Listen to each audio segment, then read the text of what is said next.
Good morning, students. Today we are going to discuss about problems of chapter number 5. Okay, the first problem is about, see here, he has given the linear momentum of a particle as a function of time is given by P is equal to A plus BT. Linear momentum P is equal to A plus BT. We know force is nothing. He asked to find out what is the force acting on the particle. Force is equal to rate of change of momentum. Here, rate of change of momentum is nothing but he has given that momentum P is equal to A plus BT, right? So now d by dt of A plus d by dt of B into T. Okay, where A and B are positive constant, he has mentioned already, they are positive. So derivative of positive is nothing but 0 plus here B is constant, the remaining thing is d by dt of T. So derivative of T is nothing but 1 with respect to time. Therefore, force F equal to B into 1, that is equal to B. So this is the answer for first question. Okay, next, second one. I am going to discuss about second question now. The second question is about calculate the time needed for a particle, time needed for a net force of 5 newtons to change the velocity of a 10 kg mass by 2 meter per second. He has given that force is given, force F is equal to 5 newtons and mass is given, mass equal to how much, 10 kg, and he has also given change in velocity is equal to 2 meter per second from impulse momentum theorem. We know impulse momentum theorem, that impulse momentum theorem is J is equal to, from impulse momentum theorem, J is equal to change in momentum, that is equal to F delta T for constant force. Okay, so here F is known, F is how much, 5 newtons, 5 into delta is T is unknown, delta T equal to change in momentum. Change in momentum is nothing but mass into change in velocity, isn't it right? Because change in momentum is nothing but mv2 final momentum minus initial momentum, that is nothing but m into v2 minus v1, that is m into delta v, m into delta v. So here 5 into delta t is equal to m is nothing but mass, mass is given as 10 kg, 10 kg into change in velocity is also given as 2. Okay, so delta t time interval equal to 10 into 2 is nothing but 20 divided by 5 is equal to 4 seconds is the answer. This is the answer for second question. Okay. Next, I am going to discuss about third question. A ball of mass m is thrown vertically upward from the ground. Consider, yes, I am solving problem number 4 now. Consider mass of the ball is how much? Mass is equal to m, which is being thrown from the ground with some initial velocity v0 upward from the ground and reaches a height h before momentarily coming to rest. The ball reaches the maximum height where the velocity is equal to 0. Before reaching maximum height, it travels a distance of h. Okay. Again, after reaching the maximum height, the ball will come back to earth surface again. And as there is no air resistance in this case, if there is no air resistance, the final velocity when it reaches the ground, which is equal to final velocity whenever it is throwing from the initial velocity whenever it is throwing from the ground. I mean initial velocity that we are throwing with, which is equal to final velocity whenever it reaches the ground. V0 equal to V. Okay, so see here, when the ball reaches the maximum height, y component of velocity is equal to 0. Okay, I would like to find out what is v0 value in terms of h. We know from equation v square minus v0 square equal to minus 2g into delta y. Okay, final velocity is 0 whenever it reaches the maximum height. 0 minus v0 square is equal to minus 2g into displacement is h. Okay, so minus v0 square is equal to minus 2gh. Minus and minus get cancelled. Therefore, v0 is equal to under root of 2gh. So this is the velocity in terms of height. So this is the initial velocity. It is moving in positive y direction. So initial velocity v0. Whenever it reaches the maximum height, it changes the direction of motion and moving backwards. Whenever the particle reaches the ground, the direction of velocity is downwards. Therefore, as we have discussed already, v equal to v0. Therefore, v is equal to how much it is? Root 2gh, but final velocity is downwards, the direction is negative, so I am keeping minus sign here. Okay, now we know initial velocity, final velocity, and he is asking to find out what is the impulse received by the ball due to gravitational force during its flight, total flight, that is during its flight like this. Okay, we know impulse equal to change in momentum. Impulse is equal to change in momentum. That is nothing but mv2 minus mv1. Initial velocity is how much? v0, and final velocity is v. Okay, right. So m into v2. v2 is nothing but final velocity minus under root of 2gh minus v1. v1 is nothing but v0 here. v0 is nothing but again under root of 2gh. So you will get m into root 2gh minus common, root 2gh plus root 2gh. That is, you will get 2 under root of 2gh. Okay, so the magnitude of impulse here is how much? Magnitude of impulse is equal to m into 2, that means 2m under root of 2gh. When this 2 goes into the square root, it will become 4, that is 2 square. And when m goes inside the square root, it will become m square, and rest of the thing is 2gh. Rest of the thing is 2gh. Okay, that is under root of 2 square is nothing but 4. 4 into 2 is 8 m square gh is the answer for impulse. Okay, this is the answer for impulse. So this is third question, solution for third question. Now I'm going to discuss about fourth question now.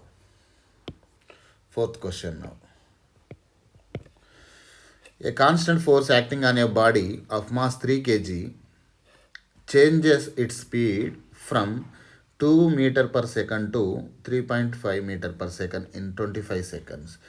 Okay, here he has given that mass equal to 3 kg, and initial velocity v0 is equal to 2 meter per second, and final velocity v equal to 3.5 meter per second, and time interval delta t is equal to how much? 25 seconds.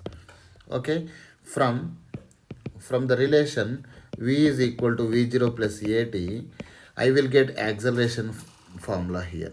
So v is how much? 3.5 equal to v0. v0 is how much? 2. v0 is 2 plus a, acceleration we don't know, a into t. T is nothing but 25. From this relation, we can get acceleration a equal to 3.5 minus 2 divided by 25 meter per second square. We got acceleration. What is the exact question? The question is asking to find out the direction of motion of the body remains unchanged. What is the magnitude and direction of the force? Magnitude and direction of the force. We know from Newton's second law, force F equal to m into a. We know mass and also we know acceleration. So substitute mass times acceleration, you will get the answer for force. And the force is in the direction of applied. Right. The force is applied in the direction of motion of the body here. Why? Because in this case, the particle is speeding up from 2 meter per second to 3.5 meter per second. That is, acceleration is positive. So the force applied is in the direction of acceleration. Okay. So now I am going to discuss about fifth problem here. Fifth problem. So fifth problem is nothing but a man in a lift feels an apparent weight W when the lift is moving up with a uniform acceleration of one third of the acceleration due to gravity. The same man were in the same lift now moving down with a uniform acceleration of half of the acceleration due to gravity. Then what is the apparent weight? What is the apparent weight? Before going to discuss about this concept, we should know what is apparent weight. See here, whenever a person is moving in a lift, whenever a person is moving in a lift, consider a person is there in the lift like this. How many forces are acting on the person? Consider it is a lift. How many forces are acting on the lift now? One is normal force, another one is nothing but gravitational force. Okay, let lift is moving with constant velocity. In case 1, lift is moving with a constant velocity.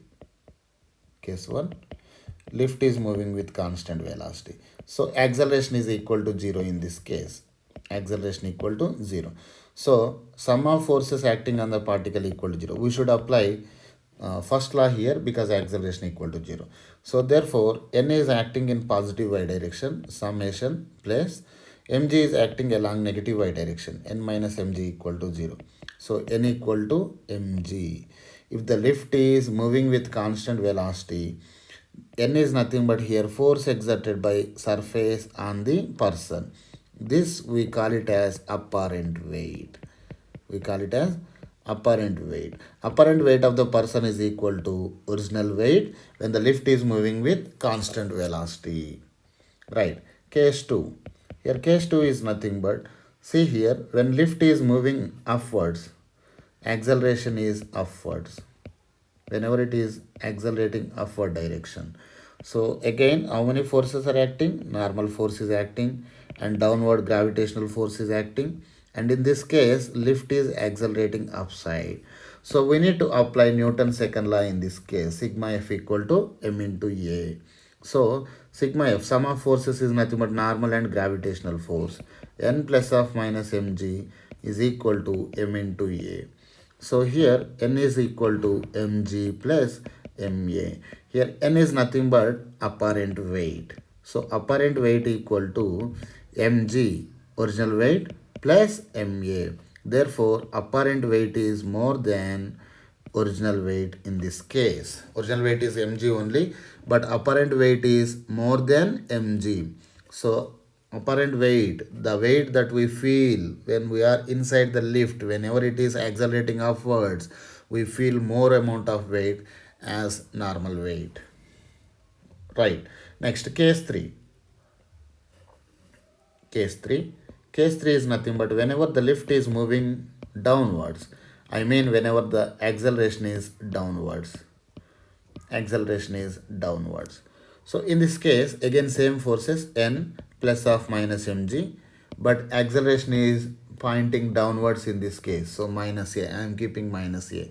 Therefore, n is equal to mg minus ma. Okay, where n is nothing but apparent weight. Apparent weight in this case, whenever the lift is accelerating downwards, equal to mg minus ma. That means apparent weight is less than original weight whenever the lift is accelerating downwards. Okay, so all of a sudden, let us consider if lift cable breaks down. If lift cable breaks down, the lift and the passenger inside the lift will be moving with acceleration that is equal to acceleration due to gravity. So from this relation, from this equation A, from equation 1, apparent weight in that case is equal to mg minus m into a. A is nothing but g in this case when the lift cable breaks down. So mg and mg net get cancels. we feel apparent weight of the person is equal to 0 in this case. The person feels weightlessness in this case. Weightlessness. Apparent weight is nothing but the weight experienced by the person whenever the lift is moving upwards or downwards or moving with constant velocity. And also we discussed the other case, that is when the lift cable breaks down, acceleration of the lift is equal to acceleration due to gravity. So in that case the person feels weightlessness. Now I'm going to apply this principle for the fifth problem. That is, fifth problem here is, what is the fifth problem now? A man in a lift feels an apparent weight. Apparent weight is how much? W. When the lift is moving up with an uniform acceleration of 1/3 of the acceleration due to gravity. Here, lift is moving upwards. So, what are the forces? Normal force. Normal force is nothing but apparent weight. We discussed already.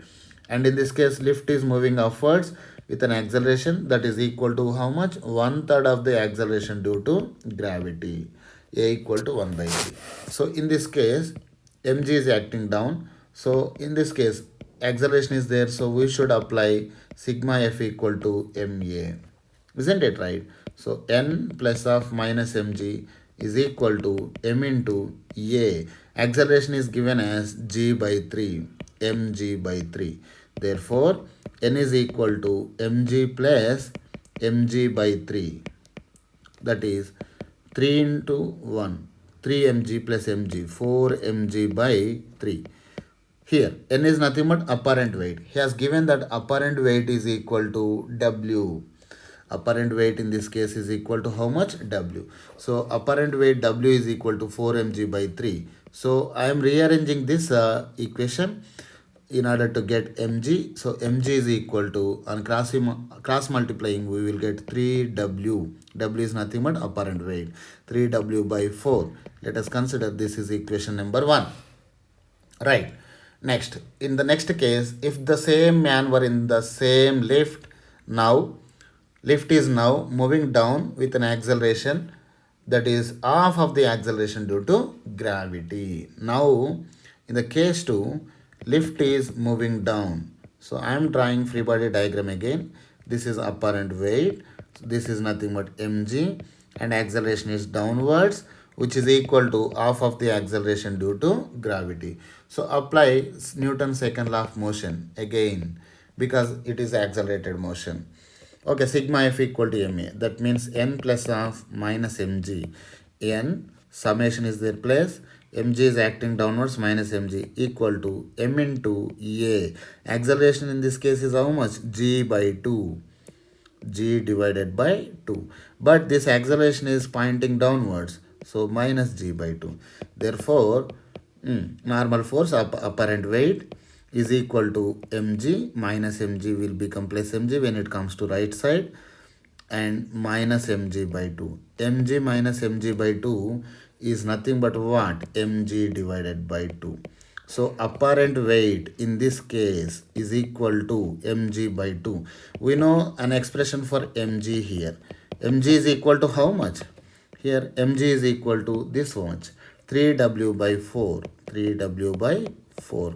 Therefore, apparent weight in the second case is equal to 3w by 2 into 4 is nothing but 8. This is the answer.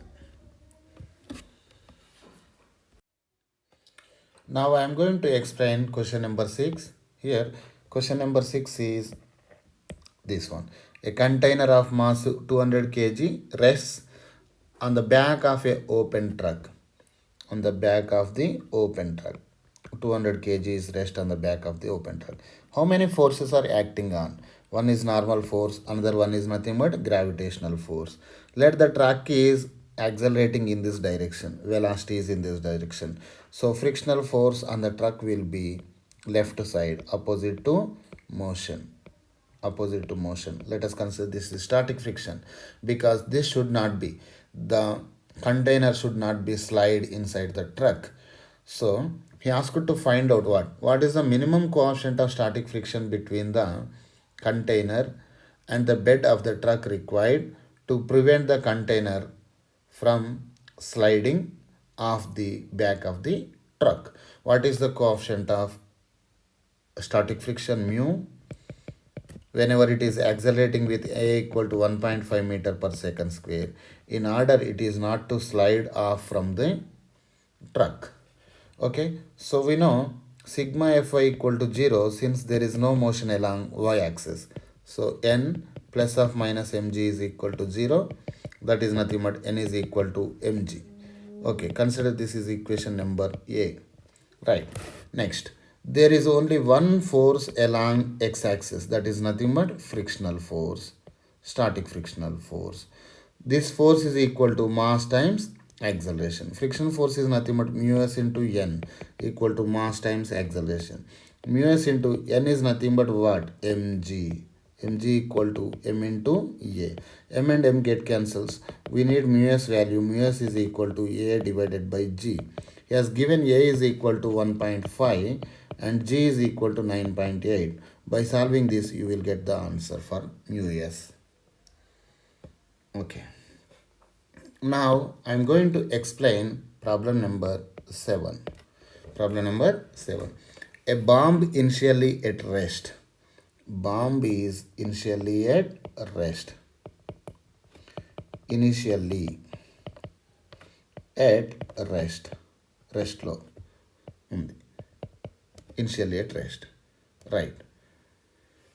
At a height of 40 meters above the ground, which is initially at a height of how much from the ground? 40 meters from the ground. So initial height y0, initial position along y-axis, y0 equal to 40 meters. It explodes into two identical fragments.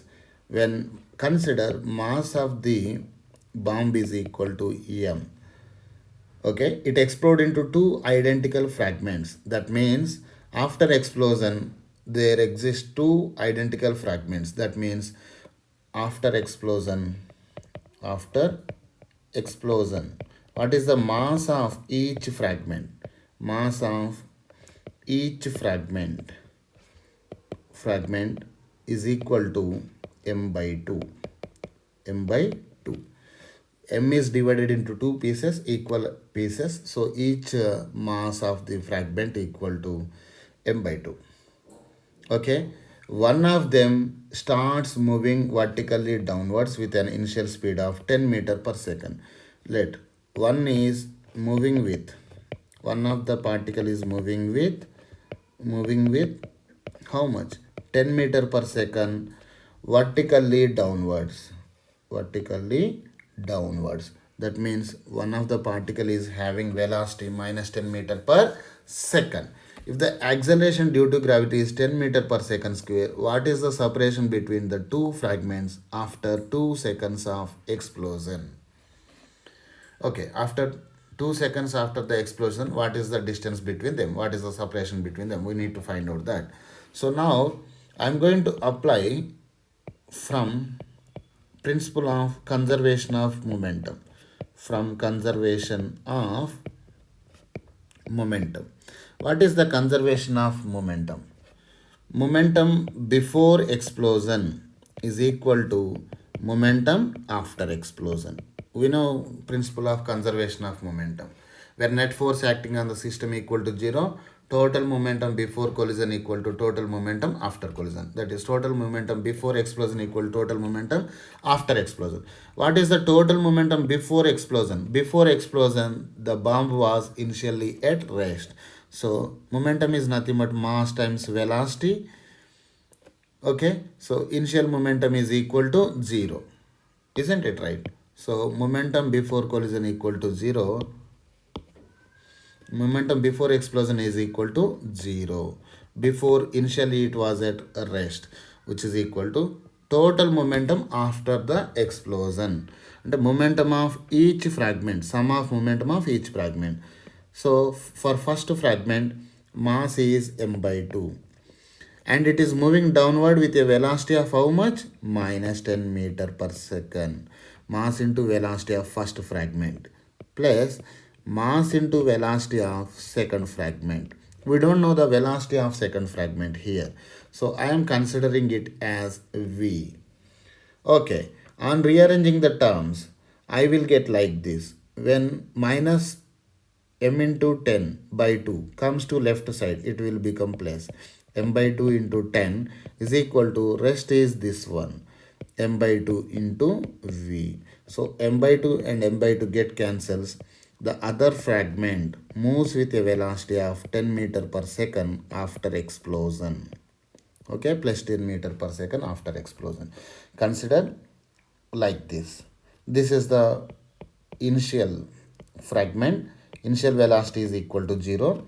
After explosion, into two pieces, one piece is moving upside, its mass is m by 2 and velocity is v is equal to plus 10 meter per second, and another mass is moving downside, another one mass is m by 2 and moving downside with velocity is equal to minus 10 meter per second. This is the situation for two fragments. Okay, so for this case, acceleration is equal to minus g, and initially both are, this is exploding from certain height. So what is the certain height? Initial height is how much? Initial y component, y position equal to 40 meters. Initial y position equal to 40 meters, right? So he asked you to find out what is the separation between the fragments 2 seconds after the explosion. After explosion, 2 seconds after explosion, he has given time t is equal to 2 seconds. Okay, I am finding out distance traveled by this particle. Distance traveled by this particle. Distance traveled by fragment 1. Consider this as fragment 1. Fragment 1. So what is the distance traveled by fragment 1? From the equation, y minus y0 is equal to v into t, v0 into t minus half gt square. Okay, so we should find out y value. Y minus y0 is how much? 40 is equal to, v0 is given as how much? Minus 10. In this case, minus 10 into time is also known. What is the time? 2 seconds. Minus of g is 10 into t square is nothing but 2 square. Okay, so y minus 40 is equal to minus 10 into 2 minus 20. This 2 and 2 get cancels. Okay, again 10 into 2 is nothing but 20 minus 20, right? So y is equal to 40 minus 40 is nothing but 0. Final position of this particle is 0. So this particle will reaches ground after 2 seconds. Fragment 1 will reaches ground after 2 seconds. Okay, next I am going to find out distance traveled by the fragment 2. Distance traveled by, let us consider this is fragment 2. Fragment 2. Okay, so now distance traveled by fragment 2. Distance traveled by fragment 2. Again from same relation, y minus y0 is equal to v0 into t minus half gt square. We should find out y value. Y minus y0 is nothing but 40 is equal to v0 for this object, for this fragment. Initial velocity equal to how much? 10 into 2 minus half g is 10 into t square means 2 square. So 2 and 2 get cancels. So y minus 40 is equal to 10 into 2 is nothing but 20 minus 10 into 2 is 20. 20 minus 20 is nothing but 0. For this, we will get y is equal to 40 again. Y is equal to 40 meters. That means this particle, will go upside, and will reach at the same location where the bomb was exploded, which is 40 meters from the ground again. So now the difference, the separation between this one and this one, What is the separation? Here the final y value for first fragment is 0. For second fragment y value is 40. So separation between them is how much? So I am finding out separation. Separation is equal to this one. First particle distance after 2 seconds, second particle distance after 2 seconds, that is y2 minus y1, that is 40 meters minus 0 meters.